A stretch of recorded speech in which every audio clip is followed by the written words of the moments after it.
देखो, तीन प्रकार के ऋषि होते हैं, देव ऋषि, ब्रह्म ऋषि और राज ऋषि। देव ऋषि में सबसे पहले नारद जी का नाम आता है। ब्रह्म ऋषि में सबसे पहले महर्षि वशिष्ठ का नाम आता है और राज ऋषि में सबसे पहले महामुनि विश्वामित्र जी का नाम आता है।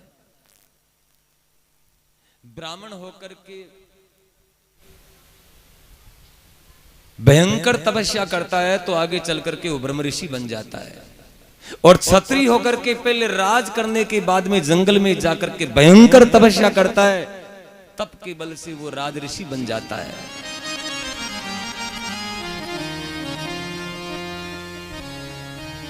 एक बार कृतमाल्या नदी में वो स्नान कर रहे थे। स्नान करने के बाद में पितरों का तर्पण करने के लिए अंजलि में जल लिया। एक छोटी सी मछली उनके हाथ में आ गई। वो मानवी भाषा में बोलने लगी, राजन, मैं आपकी शरण में आई हूं, मेरी रक्षा करना। क्योंकि जल में बड़ी मछली होती है ना, वो छोटी मछली को निगल जाती है। राजा ने कहा, मैं तेरी रक्षा करूंगा, और राजा ने उस मछली को द्रोण में रख दिया। संस्कृत भाषा में लोटे का नाम है द्रोण। थोड़े ही समय में मछली का शरीर इतना बढ़ गया कि पूरा द्रोण मछली के शरीर से भर गया। वो मछली बोलने लगी, राजन, ये द्रोण भी मेरे लिए छोटा है, जल के किसी बड़े स्थान की आवश्यकता है। तब राजा ने उस मछली को एक बहुत बड़ी मटकी में छोड़ दिया। थोड़े ही समय में वो मछली इतनी बढ़ गई कि पूरी मटकी मछली के शरीर से भर गई। वो बोलने लगी, राजन, अब जल के किसी बड़े स्थान की आवश्यकता है। तब राजा ने उस मछली को पानी की कुंड में डाल दिया।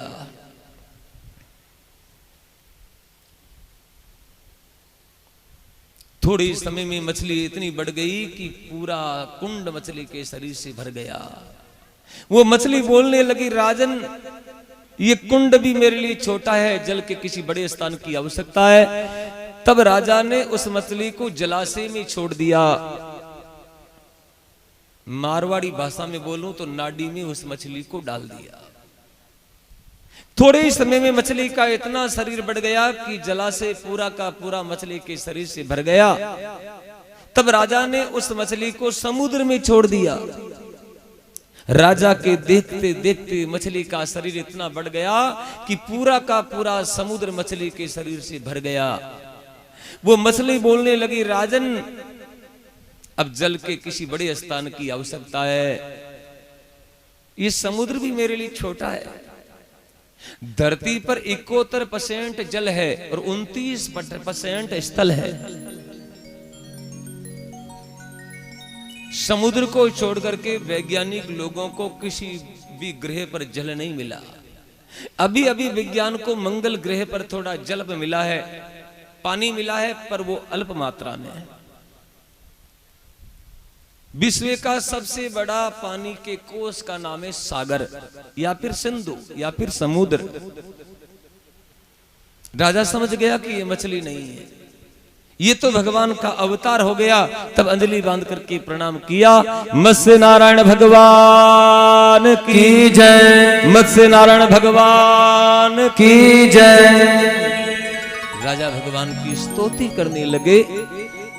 भगवान बोले, राजन, तुमने कहा था कि मैं तेरा पालन पोषण करूंगा। मेरा पालन पोषण करने वाला तो न तो संसार में कोई जन्मा है और न कभी जन्मने वाला है। सबका भरण पोषण मैं करता हूं।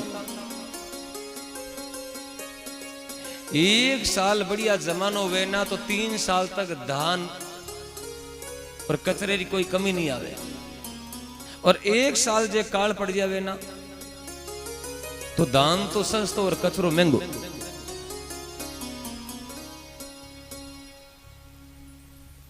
इस वास्ते के दाता एक राम, भिकारी सारी दुनिया। देने वाले दाता एक भगवान है, बाकी सारे भिकारी है, सारे लेने वाले। सांवरी सेठ की दुकान से सारा माल आता है।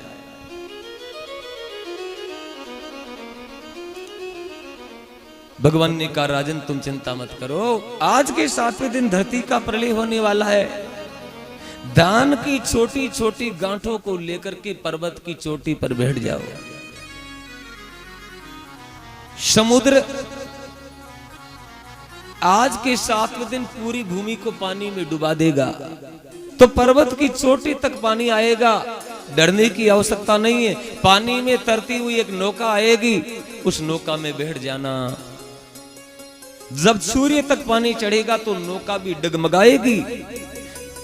उस समय मैं मछली का रूप धारण करके आऊंगा, मेरे माथे में एक सींग होगा, वासु की नाग की डोरी बना करके नौका को मछली के सींग से बांध देना। इतना कहकर के भगवान अंतर ध्यान हो गए और 7वें दिन यही घटना घटित हुई। तरती हुई नौका आई, राजा जाकर के उस नौका में बैठ गया। उस नौका में कौन थे? सप्तऋषि उस नौका में बैठे हुए थे। कश्यपो अत्रिर भरद्वाजो विश्वामित्रोत गौतमे जमदग्निर वशिष्ठ से सप्तेस्ता ऋषिया स्मृता। सप्त ऋषियों को प्रणाम किया।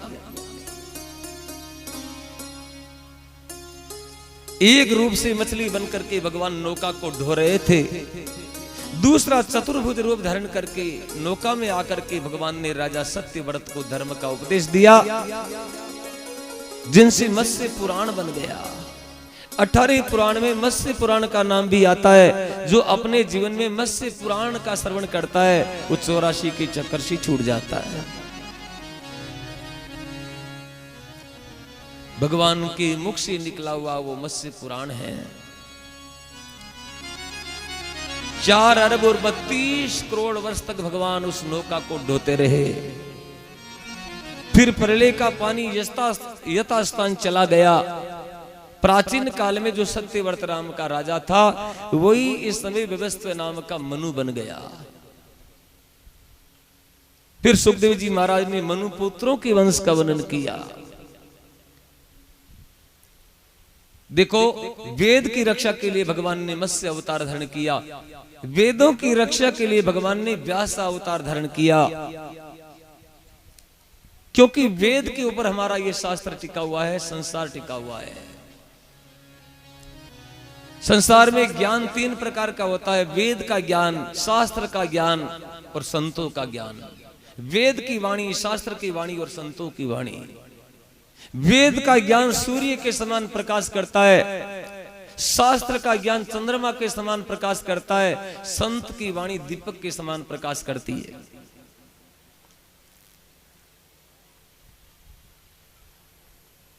ज्ञान का ही दूसरा नाम वेद है। उसी ज्ञान के प्रकाश में जीवात्मा परमात्मा को देख लेता है। वेद हमारा भेद है, मैं वेदों की माई, जो जो बाता मैं करूं वो वेदों में नहीं। मत्स्य भगवान की इस पवित्र कथा का श्रवण करता है, वो माया से मुक्त हो जाता है।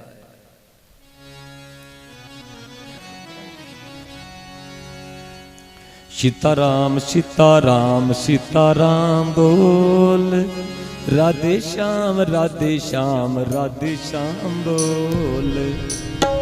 सीताराम सीताराम सीताराम बोल, राधे श्याम राधे श्याम राधे श्याम बोल। सीताराम सीताराम सीताराम बोल, राधे श्याम राधे श्याम राधे श्याम बोल।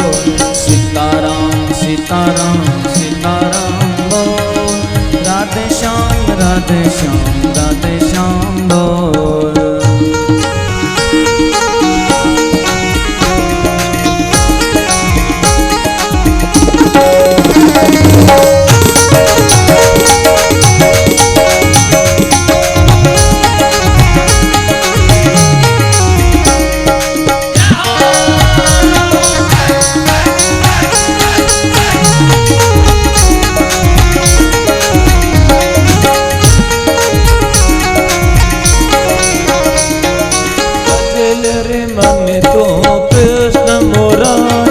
नटवर नागर कुंज बिहारी, भजन रे मन तू कृष्ण मुरारी, नटवर नागर कुंज बिहारी। भजन रे मन तू कृष्ण मुरारी, नटवर नागर कुंज बिहारी। भजन रे मन तू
रसो जन्म तो हृदय खोवे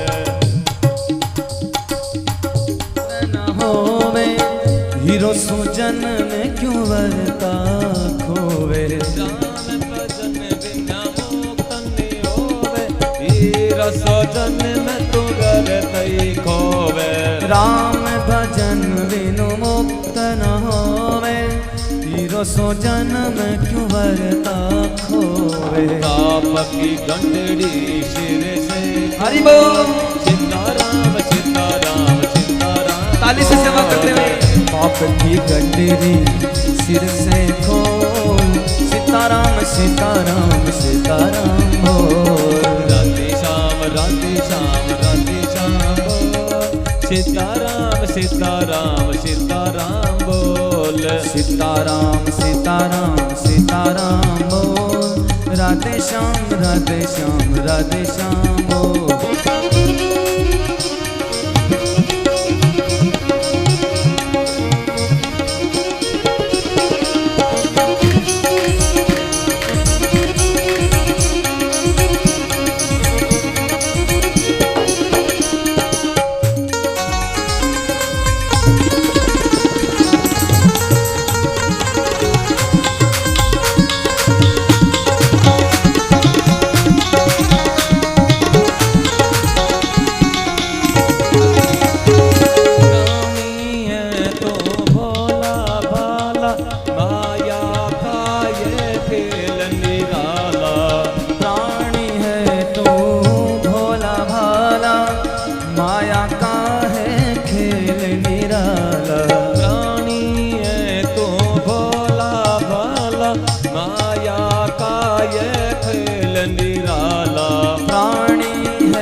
जाएगी तेरी बोल सीताराम सीताराम सीताराम बोल खुल जाएगी तेरी बोल सीताराम सीताराम सीताराम बोल राधे श्याम राधे श्याम राधे श्याम बोल सीताराम सीताराम सीताराम बोल सीताराम सीताराम सीताराम बोल राधे श्याम राधे श्याम राधे श्याम बोल राधे श्याम राधे श्याम राधे श्याम बोल सीताराम सीताराम सीताराम बोल राधे श्याम राधे श्याम राधे श्याम बोल सीताराम सीताराम सीताराम बोल सीताराम सीताराम सीताराम बोल राधे श्याम राधे श्याम राधे श्याम बोल सीताराम सीताराम सीताराम बोल राधे श्याम राधे श्याम राधे श्याम बोल राधे श्याम राधे श्याम राधे श्याम बोल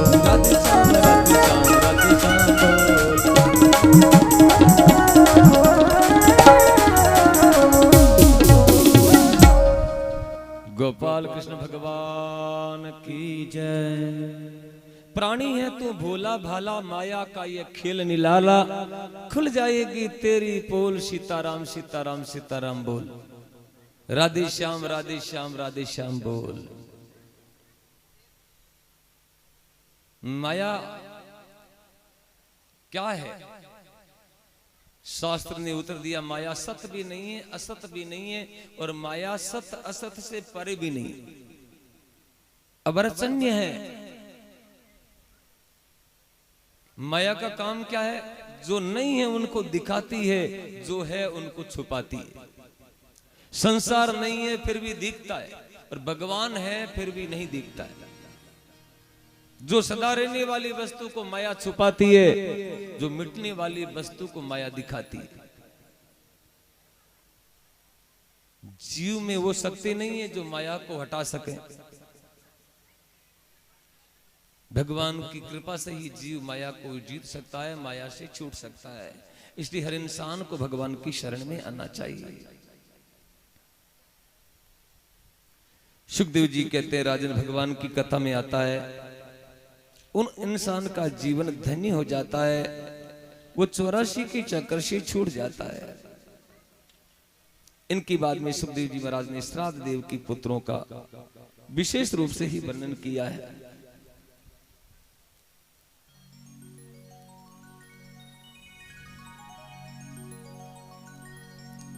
इसलिए भगवान की कथा में आना चाहिए। शांति से सुनिए। एक गांव था, एक गांव में बहुत बड़ा परिवार था। एक डोकरी ही भी 7 बेटा 7 बहुआ पोता पड़पोता लड़पोता, और धान धीनेरी घर में कोई कमी नहीं। पैसों टको अगांती पगांती पड़ी हो। एक बार गांव कोई गंगा जी रिवाज ते संग जावे हो, और गांव वाला हार के माजी थे आलू कनी थारे घर में की कमी नहीं है। कि नहीं भाई रे, मैं तो कोई आज आलू और कोई काले आलू। बहुआ भी कहो माजी जाओ घर में कोई चीज री में कमी नहीं आवणदा। विचार करियो कि कई दिन तो होरो हास आवे। माजी रो मन को होनी, पण धकार धुकार माजी ने मेल दी। भगवत गीता में भगवान कहते हैं बिना श्रद्धा से किया हुआ हवन, दिया हुआ दान और तपा हुआ तप ये असत होता है। बिना मन ही डोकरी गंगा जी में गई। 15 दिन की यात्रा ही। घूमती घूमती घूमती डोकरी तीर्था में गई, और तीर्था में जार डोकरी पाची आई पंथवारी रे खेलडी कन। तो बहुआ भी हाचा कूड़ा गीत गावती गावती डोकरी रे कने आई। माजी ने प्रणाम करियो, डोकरी आशीर्वाद दियो बहुआ ने। डोकरी बोली बेनी है मारे तो जीव में जीव आ जायो। मन तो कोई गंगा हाकरी लागे, कोई गोमती हाकरी लागे, मन तो गांव रा रोकड़ा ही हाकरा लागे। जीते एक पोती ही बा नाटी नाटी आई। दादी दादी के कहीं है के दादी बा पर फुलडी गोन ही ना के हाँ ही ना के दादी बा मोट खार मर गई। डोकरी के मैं जानी हो के घर छोड़ जाऊं जन लारे कोई उजाड़ हुई। कुसंगती लागे कुनाड़ी नाई। साधु संतान ने क्या कुसंगती, और गंगा ने क्या कुनाड़ियो। कुसंगती लागे कुनाड़िए नाई। जन पंथवारी रे खेलडी एटे बैठी बैठी फुलडी गोनरी हुनावणी आई। क्यों तो जाऊं और क्यों मेरी गोन गमाऊं। यहाँ की डोकरी यहाँ पर रुंडे में तो नहीं है। खूने खोतरे हुए तो पकड़ लाजियो भाई, जरूर एक दिन लाउने रो काम थारो है, पर जरूर आई भाई। भागवतों प्रभावी यान को एक बार जो चला आता है फिर उनको आना ही पड़ता है। जैसे चुंबक लोहे को खींचता है उसी प्रकार जीव को भगवान की कथा खींच लेती है। आप उनके ऊपर दया करो और जरूर उनको पकड़ करके भगवान की कथा में लाओ।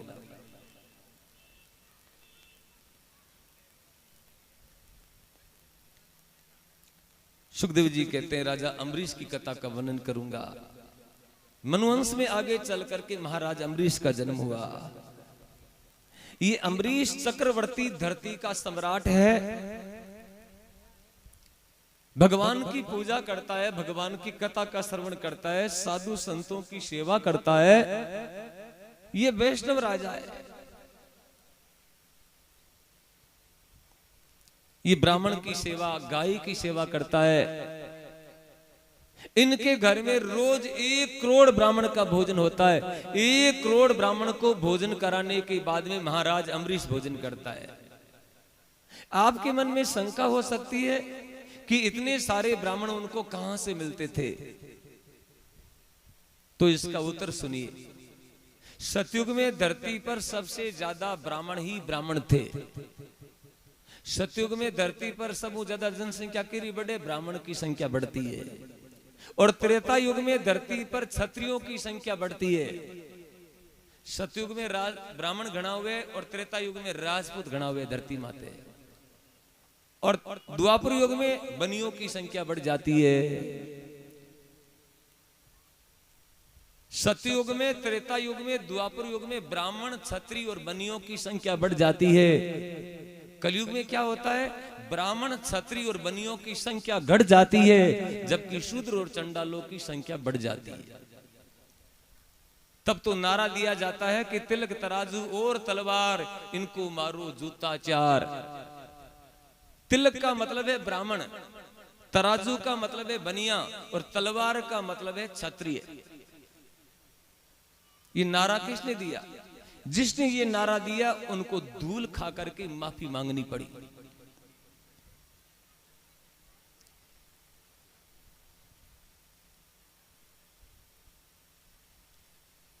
महाराज अम्बरीश के घर में रोज करोड़ ब्राह्मण का भोजन होता है। करोड़ ब्राह्मण को भोजन देने के बाद में महाराज अम्बरीश भोजन करता है। भगवान ने उनके सामने लाकर के सुदर्शन चक्र को रख दिया कि अत्याचार करेगा उनको मारना नहीं पड़ेगा, ये चक्र अपने आप उनको दंडित करेगा। एक भी फौजी नहीं है, एक भी पुलिस वाला उनके पास नहीं, अखंड धरती का राज करते हैं। महाराज अम्बरीश एकादशी का व्रत बड़ी निष्ठा से करता है। देखो संसार में एकादशी से बड़ा व्रत ने तो हुआ और ने कभी होने वाला है। भगवद गीता में भगवान कहते हैं व्रतों में एकादशी का व्रत मैं हूं। जो एकादशी का व्रत करता है जीते जी भोगने के लिए उनको भोग मिलता है, मरने के बाद में जीव का कल्याण हो जाता है। भुक्ति और मुक्ति दोनों उनको सुलभ होती है। उत्तम एकादशी वो होती है जिनमें जलपान भी नहीं किया जाता है, बिना पानी पीकर के व्रत किया जाता है, वो उत्तम एकादशी। मध्यम एकादशी वो होती है जिनमें गैया का दूध पिया जाता है। कनिष्ठ एकादशी वो होती है जिनमें फल खाया जाता है। आजकल क्या होता है आपको पता है, जितना हम रोज नहीं खाते हैं ना उतना हम एकादशी के दिन खाते हैं। एकादशी रोज दिन आवे ना तो मानो दीपावली आएगी।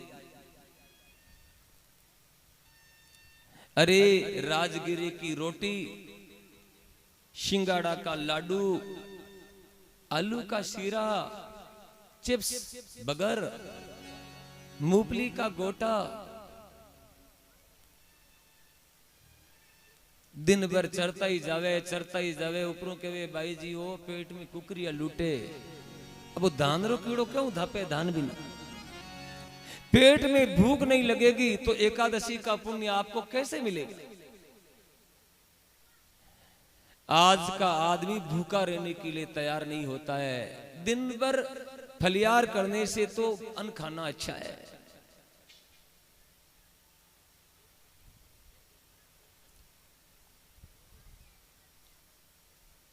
एकादशी के दिन अन्न के भीतर पाप का निवास होता है।